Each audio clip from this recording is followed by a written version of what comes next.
என்ன பொருள்? எல்லா புகழும் இறைவனுக்கே. அல்ஹம்துலில்லாஹி ரப்பில் ஆலமீன். அகிலத்தாரின் அதிபதியாம் அல்லாஹுவிற்கே எல்லா புகழும். இதுதான் அந்த வசனத்தினுடைய பொருள். அன்பான சகோதரர்களே, புகழை தாங்கி அந்த வசனத்தின் துவக்கம் இருக்கிறது. நாம் இன்று அல்ஹம்துலில்லாஹ் என்று நம் வாழ்க்கையில் எத்தனை முறை இறைவனை புகழுகிறோம் என்று நாம் கேட்க கடமைப்பட்டிருக்கிறோம். பல்வேறு அருளை அவனிடத்திலிருந்து வாங்கி சுவைத்து கொண்டிருக்கிறோம். ஒவ்வொரு நாளும் அவனுடைய அனுக்கிரகத்தில்தான் நாம் வாழ்க்கையை நகர்த்தி கொண்டிருக்கிறோம். அவனை நினைத்து உள்ளபடியே ஆள் மனதிலிருந்து எத்தனை தடவை நம் நாவுகளில் அது புகழாக வெளிப்படுகிறது என்பதை நாம் எண்ணி பார்க்க கடமைப்பட்டிருக்கிறோம். ஓரளவு நல்ல உணவுகளை இறைவன் நமக்கு தருகிறான். இன்னைக்கும் பசியால் பட்டினியால் கால் வயிற்றைக்கோள் நிறைக்க முடியாத ஜனங்கள் உலகத்தில் அதிகம் உண்டு. இன்னும் சில மக்கள் நாம் சாப்பிட்டு போட்ட மிச்சத்தை, எச்சிலை எடுத்து அதையே தனக்கான உணவாக தேடுபவர்களும் உண்டு. சாப்பாட்டின் முடிவிலே Karim's biryani paradise at Liberty and catering services, கோடம்பாக்கத்தின் அறுசுவை அடையாளம். எத்தனை நபர்கள் மனதார அல்ஹம்துலில்லாஹ் என்று சொல்கிறோம். நல்ல தண்ணீரை அல்லாஹ் தருகிறான், குடிக்கிறோம். உப்பு இல்லை, அதிலே தனக்கான உடலுக்கான சத்துக்களை எல்லாம் அந்த தண்ணீர் தருகிறது. தாகத்தை தீர்க்கிறது, உடலுக்கு புத்துணர்ச்சியை தருகிறது. குடித்து முடிந்தவுடன் எத்தனை தடவை எத்தனை நாள் நாம் மனதார அல்ஹம்துலில்லாஹ் சொல்லியிருக்கிறோம். உடல் உறுப்புகள் எல்லாம் முடிந்த அளவுக்கு சலாமத்தாக இயங்கிக் கொண்டிருக்கிறது. எத்தனையோ நபர்களை பார்க்கிறோம், கை இல்லை, கால் இல்லை, பார்ப்பதற்கு கண் இல்லை, இருக்கிறது ஆனால் பார்வை இல்லை. உடல் உறுப்புகள் இருக்கிறது ஆனால் சில உறுப்பு செயல்படவில்லை. அவர்களையெல்லாம் பார்க்கிற பொழுது எல்லாமும் இருக்கிறது, எல்லாமும் சரியாக செயல்படுகிறது. இதெல்லாம் செயல்படுவதற்கு வாய்ப்பளித்த அல்லாஹ்வே எல்லா புகழும். எத்தனை தடவை நாம் ஆள் மனதிலிருந்து சொன்னோம். அல்லாஹ் நமக்கு பெற்றவர்களை தந்தான், நம்மை வளர்க்க நம்முடைய பெற்றோர்கள் இருந்தார்கள், இருக்கிறார்கள். ஆனால் உலகத்தில் இன்னைக்கும் எத்தனையோ பிள்ளைகள் அனாதைகளாக சுற்றி கொண்டிருக்கிறார்கள். ஊர் தெரியாது, பேர் தெரியாது, எந்த குடும்பம் வம்சம் தெரியாது. பெத்துவிட்டு அப்படியே தூக்கி எறிந்துவிட்டு அல்லது பெத்த நிலையிலேயே கதி என்று விட்டுவிட்டு அனாதைகளாய் ஆதரவற்றவர்களாய் எத்தனை பிள்ளைகள் வாழுகிறார்கள். பெற்றோர்களை தந்த அல்லாஹ்விற்கு நாம் எத்தனை முறை நன்றி கூறுகிறோம். நமக்கென்று சந்ததிகள் இருக்கிறது, நம்முடைய வம்சத்தொடர் அந்த சந்ததிகளின் வழியாக நீண்டு போய் கொண்டிருக்கிறது இல்லையா?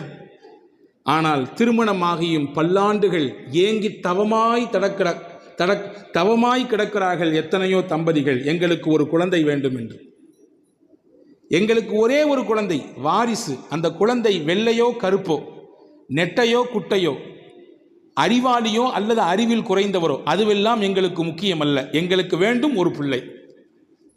அன்பர்களே, பிள்ளைகளை அன்பளிப்பாக அல்லாஹ் தந்தான். அந்த அல்லாஹ்வை நம் பிள்ளைகளை பார்க்கிற பொழுது, வளர்க்கிற பொழுது, இதை தந்தவன் என் ரப்பு எனக்கென்று வாரிசை தந்தான், அல்ஹம்துலில்லாஹ் எத்தனை தடவை சொன்னோம்.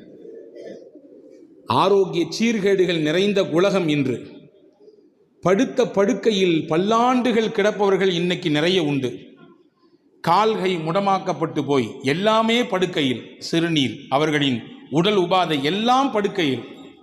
ஆனால் இன்றைக்கு நமக்கு வல்ல அல்லாஹ் ஆரோக்கியத்தை தந்தான். ஒவ்வொரு முறையும் அந்த ஆரோக்கியத்தை சுவைத்து தீர்க்கிற பொழுது அல்ஹம்துலில்லாஹ் என்று எத்தனை தடவை சொன்னோம். சுருங்க சொன்னால் நிமிட பொழுது ஆனாலும் சரி, ஒவ்வொரு நிமிடமும் அந்த அல்லாஹ்வின் அருளை சுவைத்து கொண்டிருக்கிற நாம் அவனை மனதார புகழ்ந்தோமா, அவனை மனதார நினைத்தோமா என்பதுதான் உங்களுக்கும் எனக்குமான கேள்வி. அல்லாஹ் சொல்லுகிறான், வஇன் தஉது நிஅமத்தல்லாஹ் லா துஹ்ஸூஹா. உங்களின் மீது உங்கள் இறைவன் கொட்டி இருக்கக்கூடிய அருளை நீங்கள் எண்ண முற்பட்டால் உங்களால் முடியாது. அவனுடைய அருளை, அவனுடைய கரிசனத்தை, அவனுடைய காருண்ய பார்வையை உங்களால் எண்ணி முடித்துவிட முடியாது என்று அல்லாஹ் சொல்கிறான். அன்பர்களே, நமக்கு யாராவது ஒருவர் நம்முடைய பொருள் தவறி கீழே விழுந்து விட்டது, போகிற போக்கில் எடுத்து கையில் தந்தார், நாம் சிரித்துக்கொண்டே நன்றிங்க என்று நமக்கு தெரிந்த பாஷையில் சொல்லுவோம் இல்லையா? ஒவ்வொரு நிமிடமும் நம்மை இயக்கி கொண்டிருக்கிற நம்முடைய ரப்புக்கு எத்தனை முறை நன்றி பாராட்டியிருப்போம் நம் வாழ்க்கையில். ஒரு நண்பர் சொன்னால், என்னுடைய மாமனார் வெளிநாட்டுக்கு போய்விட்டு வரும் பொழுது எனக்கு அன்பளிப்பு தந்தார், இந்த வாட்ச், ரேடோ வாட்ச், இது இத்தனை ஆயிரமாக்கும் என்று பெருமிதத்தோடு சொல்லி முடிக்கும் பொழுது அந்த மாமனாரை நினைத்து மனம் குளிர்கிறார். அவருக்கு என்ன ஆனாலும் என் மேலே ரொம்ப பிரியம், உள்ளபடியே என் மேலே ரொம்ப பாசமானவர், அவருக்கு எல்லாம் நான் கடமைப்பட்டிருக்கேன் என்று சொல்பவர்களை பார்க்கிறோம். அன்பர்களே, வாட்சை மட்டும்தான் மாமனார் கொடுத்தார், அதை அணிவதற்கு கையை கொடுத்தவன் அல்லாஹ். ஓடுகிற வாட்சிலே மணி எத்தனை என்பதற்கு பார்வையை கொடுத்தவன் அல்லாஹ். ஏன், சின்ன முள்ளு இத்திலும் பெரிய முள்ளு இதிலும் இருந்தால் அது இத்தனை மணி என்று சிந்திப்பதற்கும் அதை விளங்குவதற்கும் உண்டான ஆற்றலையும் அறிவையும் தந்தவன் அல்லாஹ். ஒரு வாட்சி தான், அது அன்பளிப்பாக கிடைக்கிற பொழுது கொடுத்தவரை நினைத்து நாம் புலகாங்கிதனை அடைகிறோம். ஆனால் அதை அணிவதற்கு பின்னால் ஏக இறைவனின் அந்த அருள் கடைகளை எத்தனை முறை நாம் உள்வாங்கியிருப்போம் என்பதை நாம் கவனிக்க வேண்டும். சில விஷயங்கள் நமக்கு இலவசமாக கிடைப்பதினாலே அதனுடைய மகத்துவம் நமக்கு தெரிவதே இல்லை. பொதுவாகவே இலவசங்கள் அப்படித்தானே, சும்மா கொடுத்தால் எதுவுமே அதனுடைய மதிப்பு தெரியாது என்று சொல்லுவார்கள். அல்லாஹ் நமக்கு சும்மாவே தந்திருக்கிறான் நிறைய அருளை. ஒன்றே ஒன்றுதான், 24 மணி நேரமும் நம் தலையிலிருந்து கால் வரை இரத்தம் சுற்றி கொண்டே இருக்கிறது. இரத்த ஓட்டம் நின்றுவிட்டால் மூச்சும் நின்றுவிடும் இல்லையா? இரத்த ஓட்டம் நின்றுவிட்டால் மூச்சும் நின்றுவிடும். அந்த இரத்தம் ஓடிக்கொண்டே இருக்க வேண்டும், அந்த இரத்தம் சுத்திகரிக்கப்பட்டு கொண்டே இருக்க வேண்டும். அந்த சுத்திகரிக்கக்கூடிய வேலையை நம்முடைய உடலிலே அல்லாஹ் வைத்திருக்கக்கூடிய சிறுநீரகம் சிறப்பாக செய்கிறது. யோசியுங்கள், என்றாவது ஒரு நாள் அது பழுதுபட்டு போனால் டயாலிசிஸ் என்கின்ற ஒரு அமைப்புக்குள்ளே நாம் போக வேண்டியது இருக்கிறது. இத்தனை நாளைக்கு ஒரு முறை இவ்வளவு காசு கட்டி செய்தால்தான் உங்கள் இரத்தத்தை சுத்திகரிப்பு செய்து மறுபடியும் உடலுக்குள்ளே இயக்க முடியும். நான் கேட்கிறேன், நாமே யோசிப்போம், கேள்வியாக வைப்போம். 60 ஆண்டுகள் நான் வாழ்ந்து முடித்திருக்கிறேன், ஒரு நாளைக்கு சுத்திகரிப்பு செய்வதற்கு இத்தனை ரூபாய் என்று கணக்கு போட்டு பார்த்தால் தலை சுத்திவிடும் நமக்கு. அல்லாஹ் கணக்கில்லாமல் செய்து கொண்டிருக்கிறான், இயக்கி கொண்டிருக்கிறான். அது தடைபடுகிற பொழுதுதான் அதனுடைய பெரும் பாக்கியமும் அதனுடைய பேரருளும் நமக்கு புரிய வருகிறது இல்லையா? சில விஷயங்கள் தெரிவதில்லை. நாம் உடலுக்கு தேவையானதை உட்கொள்கிறோம், அது செரித்து உடலுக்கான சத்தாக தனியாக பிரிந்து உடல் இயங்குவதற்காக அது மாறி தேவையில்லாத நச்சுக்கள் கழிவுகள் எல்லாம் வெளியேற்றப்படுகிறது. உடலை விட்டு வெளியேற வேண்டும். உணவு தேவையானது சத்தாக போய் மீதி சக்கை வெளியாக வேண்டும். தண்ணீர் தேவையானது உள்ளே போய் அதில் இருக்கக்கூடிய மினரல்ஸ், அதில் இருக்கக்கூடிய ஆரோக்கியங்கள் எல்லாம் உடலுக்கு போய் மிச்சம் கழிவுகள் எல்லாம் சிறுநீர் வழியாக வெளியே வர வேண்டும். வைத்துக் கொள்ளுங்கள், இதிலே ஏதாவது ஒன்றுக்கு முன்னுக்கு முரணாக போனால், நான் ஸ்டாப்பாக போனாலும் பிரச்சனை, போகாமல் இருந்தாலும் பிரச்சனை. அல்லாஹ் சீராக இயக்குகிறான், நமக்கு தெரிவதே இல்லை. சீராக இயக்குகிறான் இல்லையா? போவது போகிறது, தேவையானது உள்ளே இழுத்து கொள்ளப்படுகிறது, தேவையற்றதை வெளியே தள்ளுகிறான். பாருங்கள், அதிலும் ஒரு பேரதிசயம், அற்புதம். மனிதன் சாப்பிட்டு முடித்ததற்கு பிறகு தேவையில்லாத நச்சுக்கள் வெளியே போக வேண்டுமென்றால், கழிவுகள் வெளியே போக வேண்டுமென்றால் குறிப்பிட்ட இடத்திற்கு நாம் செல்ல வேண்டும். நாம் நினைக்க வேண்டும், நான் என்னுடைய கழிவுகளை வெளியேற்ற போகிறேன் என்று நினைக்க வேண்டும். அதற்கு பிறகு அந்த மாதிரியான ஒரு அமைப்புல போய் அமர்ந்ததற்கு பிறகுதான் உடலிலிருந்து வெளியேறுகிறது கழிவு. வைத்துக் கொள்ளுங்கள், உள்ள போட்ட பின்னாடி ஆட்டோமேட்டிக்காக செரிச்ச பின்னாடி வெளியாகியும் நிலை ஏற்பட்டா என்ன ஆகும்? கதை கந்தலாகி போயிடும் இல்லையா? அன்பர்களே, உடலுக்கு நோவை தரக்கூடியது உள்ளே இருந்தாலும் பிரச்சனை, மொத்தமாக வெளியேறினாலும் பிரச்சனை. ஆனால் அது சீராக இயங்கிக் கொண்டே இருக்கிறது. எனவேதான் நபிகள் பெருமானார் ஸல்லல்லாஹு அலைஹி வஸல்லம் கழிவறைக்கு போய்விட்டு வந்தால் நீங்கள் சொல்ல மறக்காதீர்கள், அல்ஹம்துலில்லாஹ் குஃப்ரானக், உன்னிடத்தில் மன்னிப்பை கேட்கிறேன், அல்ஹம்துலில்லாஹ், எல்லா புகழும் அல்லாஹ்விற்கு. நீங்கள் உள்மனதோடு சொல்ல வேண்டும். அஸ்ஹப அன்னியல் அதா வ ஆஃபானி, எனக்கு நோவு தரக்கூடிய அந்த மலத்தை சிறுநீரை என்னிடத்திலிருந்து பிரித்து எடுத்து எனக்கு ஆரோக்கியத்தை தந்த அல்லாஹ் உனக்கு எல்லா புகழ். அது உள்ளே இருந்தால் பிரச்சனை, சரியாக வெளியேறவில்லை என்றால் பிரச்சனை. அதை வெளியேற்றி எனக்கு ஆரோக்கியத்தை தந்தாயே அல்லாஹ்வே உனக்கே எல்லா புகழும். சொல்றோமா இல்லையா? அப்ப அல்லாஹ்விற்கு நன்றி செய்கிற, அவனை புகழுகிற கட்டங்கள் எத்தனை எத்தனை வாழ்க்கையில் இருக்கிறது. அதையெல்லாம் நாம் அனுபவித்து கிடக்கிறோமா? நல்ல ஆடையை உடுத்துவதற்கு அல்லாஹ் தருகிறான். தமிழ்ல அழகா சொல்லி வச்சிருக்கான், ஆள் பாதி ஆடை பாதி, இல்லையா? ஆடை இல்லா மனிதன் அரை மனிதன். எவ்வளவு அற்புதமான வார்த்தைகள் தெரியுமா இதுவெல்லாம்? தமிழ் ஒரு அதி அற்புதமான மொழி, அதி அற்புதமான மொழி. எத்தனை எத்தனை நல்ல கருத்துக்களை நம்முடைய உள்ளங்களிலே கொண்டு தேக்கி வைத்திருக்கிறது. ஆள் பாதி ஆடை பாதி. ஒருவரின் ஆடையை வைத்துதான் அவனுடைய அந்தஸ்து, அவனுடைய தரம் நிர்ணயிக்கப்படும். ஆடை இல்லா மனிதன் அரை மனிதன். ஆடை இல்லை என்றால் எவ்வளவு அறிவு இருந்தாலும் அவன் அரை மனிதன் தான், முட்டாள் தான். ஆடை நமக்கு அலங்காரத்தை தருகிறது, நம்ம அவயங்களை மறைக்கிறது, நம்முடைய கற்பை பாதுகாக்கிறது. நான் கேட்கிறேன், இன்றைக்கு உலகத்தில் ஆடையை உடுத்துவதற்கு அரை நிர்வாணங்களாக உலகத்தில் வாழக்கூடியவர்களின் எண்ணிக்கை நமக்கு நம்மிலே எத்தனை நபர்களுக்கு தெரியும்? சரியான ஆடை இல்லாமல் கிழிசல் ஆடைகளை, ஒட்டுப்போட்ட ஆடைகளை, கந்தலான ஆடைகளை, அழுக்கான ஆடைகளை, அதுதான் நமக்கு கதி என்று உடித்துக்கொண்டு வாழ்பவர்கள் எத்தனை? அப்படியெல்லாம் இருக்கும் பொழுது நல்ல ஆடையை உடுத்து அல்லாஹ் தந்தானே, அதை போடும் பொழுது அவனை புகழ வேண்டாமா? லிபாசை யுவாரி சௌஆத்திக்கும் வரீஷா, அல்லாஹ் தான் உங்களுக்கு ஆடையை தந்தான். 2 காரணம், உங்களுக்கு அது அலங்காரம், 2வது உங்கள் மானத்தை அது மறைக்கும். உங்கள் மானத்தையும் மறைக்கும், உங்களுக்கு அலங்காரமாகவும் இருக்கும். எனவே அந்த ஆடையை உடுத்தும் நேரத்திலே நாம் அல்லாஹ்வை புகழ வேண்டாமா? என் மானத்தை மறைத்திருக்கிறேன், என்னை அழகாக நான் என் ஆடையில் வெளியே காட்டுகிறேன்.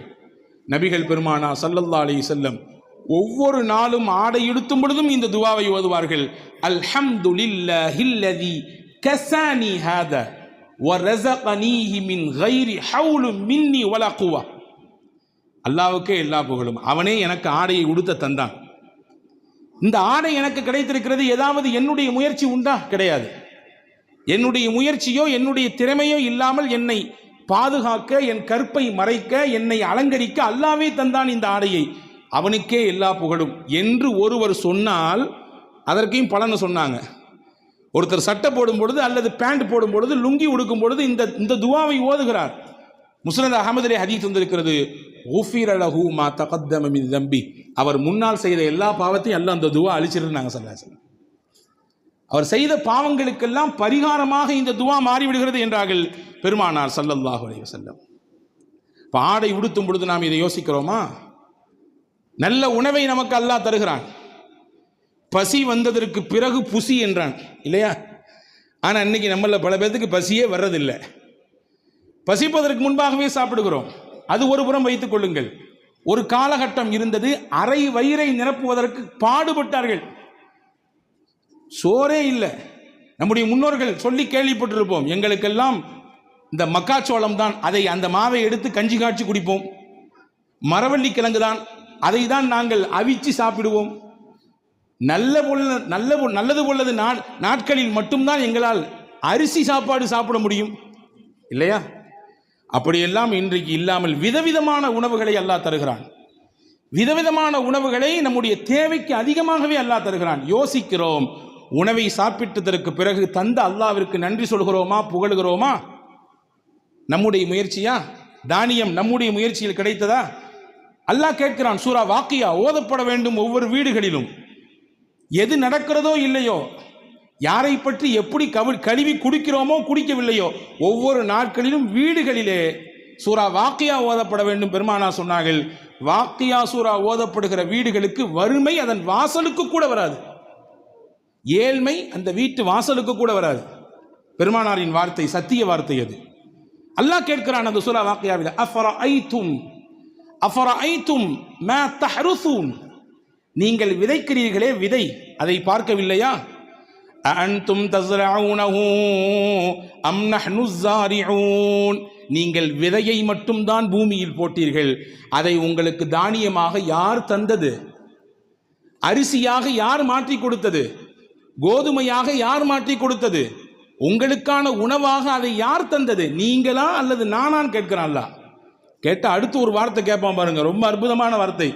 லவ் நஷாஉ ஜஅல்னாஹு ஹுதாமன் ஃபதல்தும் தஃபக்கஹூன். நாம் நாடி இருந்தால் நீங்கள் போட்ட விதையை அந்த கதிர்களிலேயே பதறுகளாக மாற்றியிருப்பேன், உதவாத பதறுகளாக மாற்றியிருப்பேன். எனக்கு அந்த சக்தி இருக்கிறது அல்லாஹ் சொல்லுகிறான். அப்ப அந்த உணவை சாப்பிட்டதற்கு பிறகு வல்ல அல்லாஹ்விற்கு நான் நன்றி சொல்ல வேண்டாமா?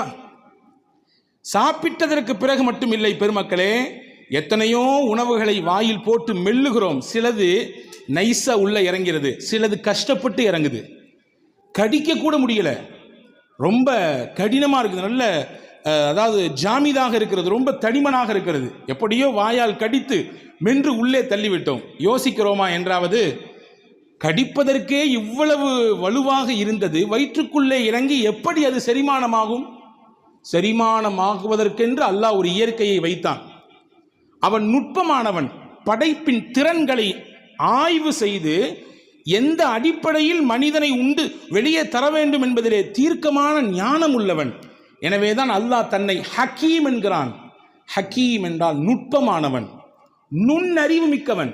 அந்த நுண்ணறிவு உலகத்தில் யாருக்கும் கிடையாது. நினைக்கலாம் நம்மள மாதிரி அறிவாளி உலகத்தில் உண்டா?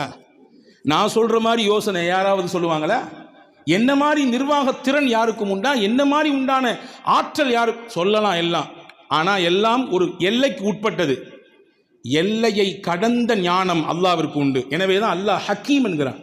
பாருங்கள், சரி உள்ள போகுது இந்த பொருள் எப்படி செரிக்குது? அல்லாஹ் வயிற்றிலே ஹைட்ரோக்ளோரிக் என்று சொல்லக்கூடிய ஒரு அமிலத்தை அல்லாஹ் சுரக்க செய்கிறான். அந்த அமிலம் என்ன செய்யும்? உள்ளே வந்த உணவை அந்த அமிலம் அதற்கு மேலே பட்டால் தானாக பஸ்பமாகி போய்விடும். எந்த அளவிற்கு சக்தி மிக்கது என்றால் அந்த அமிலம், அறிஞர்கள் சொல்கிறார்கள், உங்கள் உள்ளங்கையில் ஒரு சொட்டு ஹைட்ரோக்ளோரின் விழுந்தால் இந்த பக்கமாக ஓட்டை போட்டுவிடும். மேல் பக்கமாக நீங்கள் ஊட்டினால் கீழ் பக்கமாக அது ஓட்டை போட்டு கீழே வந்துவிடும். அந்த அளவுக்கு வலிமையானது.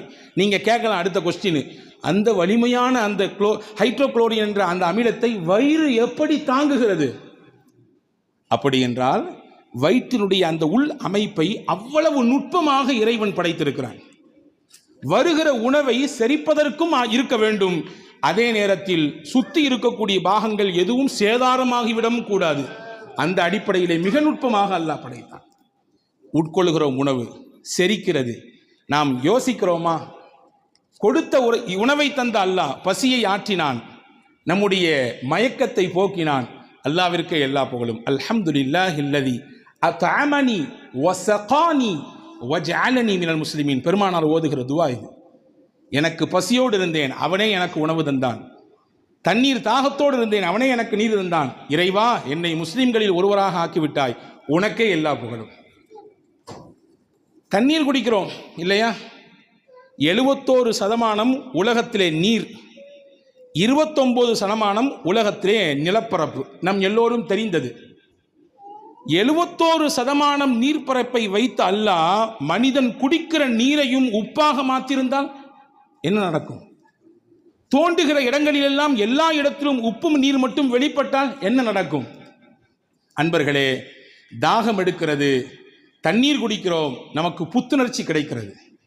எனவேதான் பெருமானார் நோன்பு வைத்ததற்கு பிறகு என்ன துஆ ஓதுவார்கள்? அதே சொல்லுகிறது, ذهبالظمأ وابتلت العروق وثبت الأجر إن شاء الله. ذهب الظمأ, தாகம் தீர்ந்து விட்டது. وابتلت العروق, எங்கள் நரம்புகள் எல்லாம் நனைந்து விட்டது. وثبت الأجر إن شاء الله, நாங்கள் வைத்த நோன்புக்கு கூலி அல்லாஹ்விடத்திலே உறுதியாகிவிட்டது. இப்ப தண்ணீர் போனால்தான் நம்முடைய செயல்பாடு நடக்கும் இல்லையா? ஒருத்தர் காட்டு வழி நடந்து போனார், போய்கிட்டே இருக்கார், நடக்கிற ஒரு கட்டத்தில் தாகம் ஏற்படுது. இருந்த தண்ணியெல்லாம் தீர்ந்து போச்சு. நான் வறட்சி அப்படியே வாட்டி வதைக்கிறது அவரை. தூரத்திலேருந்து பார்த்தாரு, ஒரு பெரிய பைய கிடக்குது. ஆசாசியாக ஓடி ஓடி வந்தார், எப்படியாவது ஒரு சொட்டு தண்ணி அதில் கிடச்சிரும்னு. வந்தவர் அந்த பையை திறந்து பார்த்தாரு, எல்லாமே தங்க காசு, எல்லாமே தங்க காசுகள். இப்பொழுது அந்த மனிதரின் மனநிலை எப்படி இருக்கும்? அப்பாடி இவ்வளோ தூரம் ஓடி வந்துச்சு, பை நிறைய தங்கம்யா, ரொம்ப சந்தோஷம் அப்படின்னு மனசு வருமா? இல்லை, ச்சே தண்ணி நினைச்சமே, இந்த தங்கம் கிடைச்சிருக்க, இது எனக்கு இப்போ தேவையில்லை, தண்ணி தான் வேணும், நான் தண்ணி குடிக்கிறேன்னா செத்து போயிடுவேன் என்ற நிலைப்பாடு தானே வரும். இப்போ தண்ணீரை குடிக்கிறோம், தாகத்தை தீர்த்து கொள்கிறோம், கொடுத்தவனுக்கு நான் நன்றி சொல்கிறோமா? அவனை புகழுகிறோமா? ஹாரூன் ரஷீத் பாஷா மிகப்பெரிய மன்னர். அவருடைய ஆட்சி பரப்பு, அதாவது லட்சக்கணக்கான சதுர கிலோமீட்டர்கள் ஆட்சி செய்தவர் ஹாரூன் ரஷீத் பாஷா. அவருடைய குருமகான் ஒருத்தர் இருந்தார், இப்னு சம்மாக். அவரிடத்துல போய் ஒரு நாள், எனக்கு ஏதாவது ஆலோசனை சொல்லுங்க, எனக்கு ஏதாவது நசீஹத் செய்யுங்க, உபதேசம் செய்யுங்க அப்படின்னு சொல்லி மன்னர் ஹாரூன் ரஷீத் பாஷா கேட்கிறார்.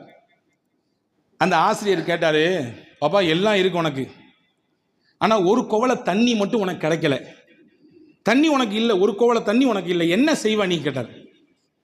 ஹாரூன் ரஷீத் பாஷா சொன்னார், என்னுடைய ஆட்சியை பாதியை கொடுத்தாவது நான் அந்த ஒரு குவளை தண்ணியை வாங்கிடுவேன். ஓ அந்த அளவுக்கா, சரி. ஒரு குவளை தண்ணி குடிச்ச, போன தண்ணி ரிட்டன் ஆகலை, வெளியே வரல, உள்ளே போனால் ரிட்டன் வரலங்க. தண்ணியை குடிச்சா தேவையான சத்துக்கள் எல்லாம் எடுத்து விட்டு நம்முடைய சிறுநீரின் வழியாக தேவையற்ற கழிவுகள் எல்லாம் வெளியே வர வேண்டும். ஆசிரியர் கேட்டார், இப்னு சம்மாக், ஒரு டம்ளர் தண்ணி குடிச்ச, ஆனால் அது வெளியே வரல, என்ன செய்வ அப்படின்னு கேட்டார். மன்னர் ஹாரூன் ரஷீத் பாஷா சொன்னால், மீதி இருக்கிற ஆட்சியை கொடுத்தாவது எப்படியாவது அதை வெளியேற்றுவேன் உடலிலிருந்து. சிரித்துக்கொண்டே ஆசிரியர் சொன்னார், உன் ஆட்சி ஒரு டம்ளர் தண்ணீருக்கு சமம், உன்னுடைய ஒட்டுமொத்த ஆட்சி ஒரு டம்ளர் தண்ணீருக்கு சமம். எனவே அல்லாவை பயந்து வாழு, உலகத்திலே அவனை புரிந்து வாழு. எல்லாம் இருக்குன்னு ஆடாத, ஆட்டத்தை குறைச்சிக்கோ. எல்லாம் இருக்குன்னு தலைக்கணத்தோடு இருக்காதே.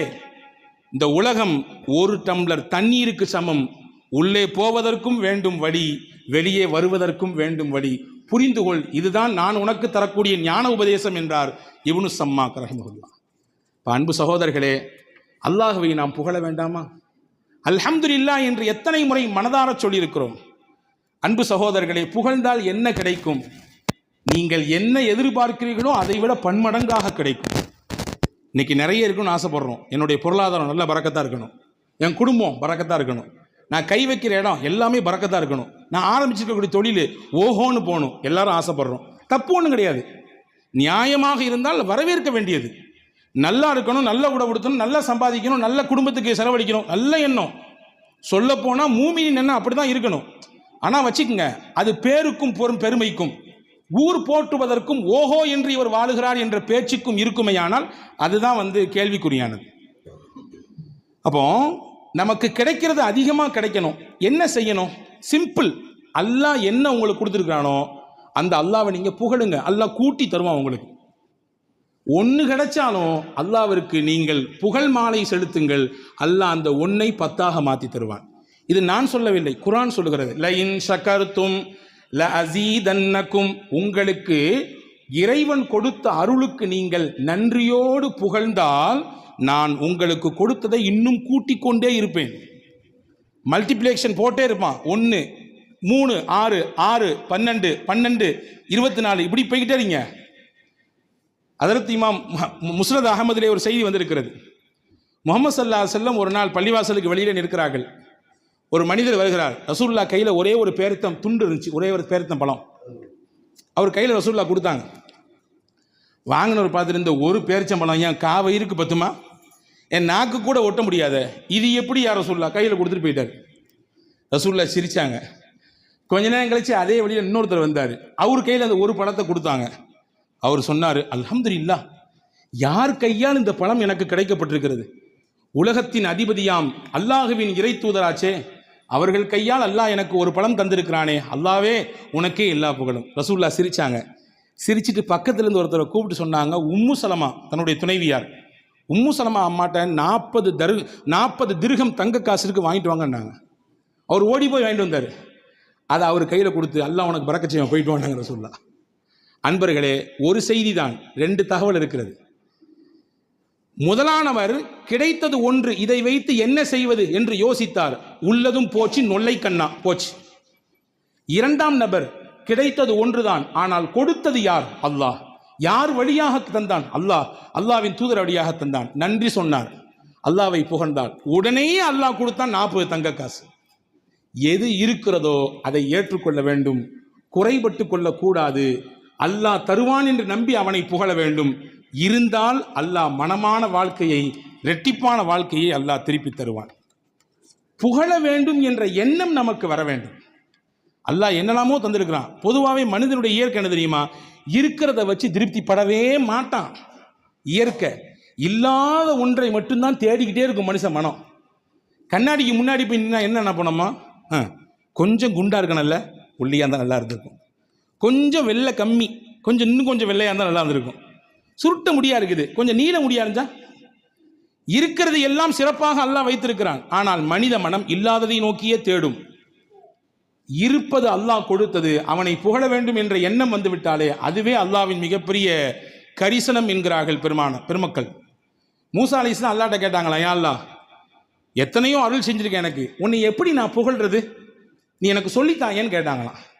உன்னை மூசாவை பார்த்து அல்லாஹ் சிரித்துக்கிட்டே சொன்னானா, மூசா, என்னைய புகழணும்னு என்ன வந்துருச்சு இல்லை, இதுவே புகழ் தான். நான் என்னைய புகழணும்னு என்ன வந்துருச்சு இல்லை, என்னை நினைக்கணும்னு என்ன உனக்கு வந்துருச்சல்ல, இதுவே எனக்கான புகழ்தான், ஏற்றுக்கொள்கிறேன் என்றான் அல்லாஹ். அன்பர்களே, புகழுக்கு நேரம் ஒதுக்க வேண்டும். அல்லாஹ்வை ஹம்து செய்வதற்கு, அவனை துதிப்பதற்கு நம்முடைய வாழ்க்கையில் சில பகுதிகளை ஒதுக்க வேண்டும்.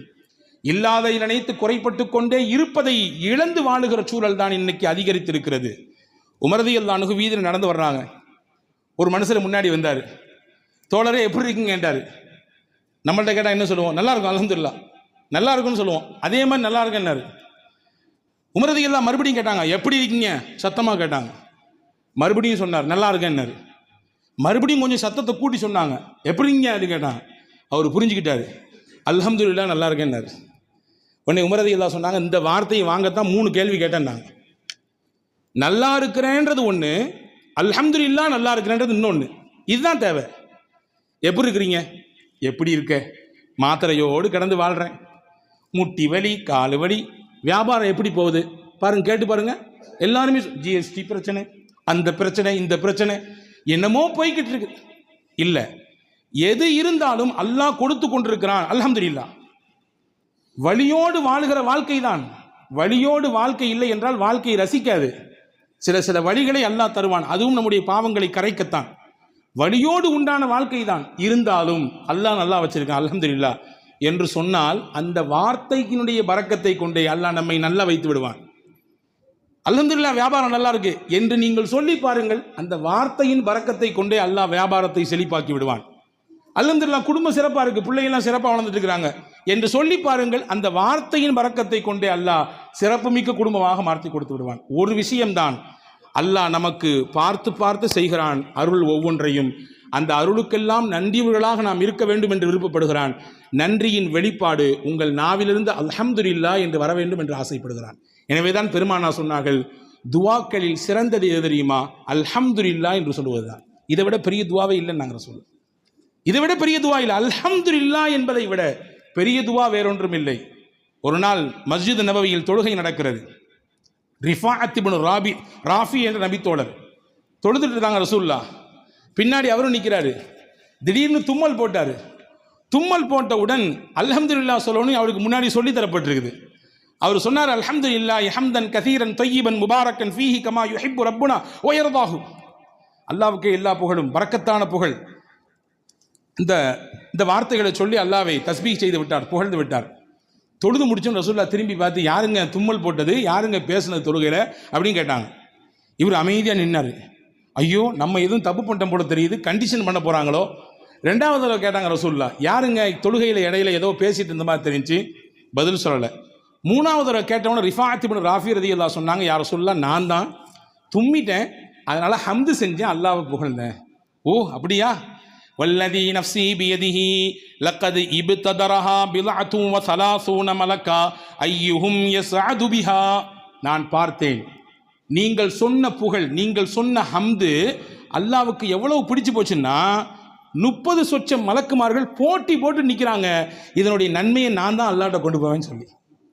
30 சொச்சம் மலக்குகள் போட்டி போட்டு கொண்டு நிற்கிறார்கள் உங்கள் நன்மையை அல்லாஹ்விடத்தில் எடுத்து காண்பிப்பதற்கு. எனவே அன்பர்களே, மனதார உள்மனதிலிருந்து நம்முடைய வாழ்க்கையின் தரத்தை நினைத்து, நம்முடைய கடந்து வந்த பாதைகளை நினைத்து, இப்பொழுது அல்லாஹ் நம்மை வைத்திருக்கக்கூடிய உயர்வான நிலையை நினைத்து, எதிர்காலத்தில் வல்ல அல்லாஹ்வின் உயர்ந்த அந்தஸ்தையும் நன்மதிப்பையும் பெற வேண்டும் என்பதை கருத்தில் கொண்டு அவனை புகழ்ந்து துதித்து வாழுவோம்.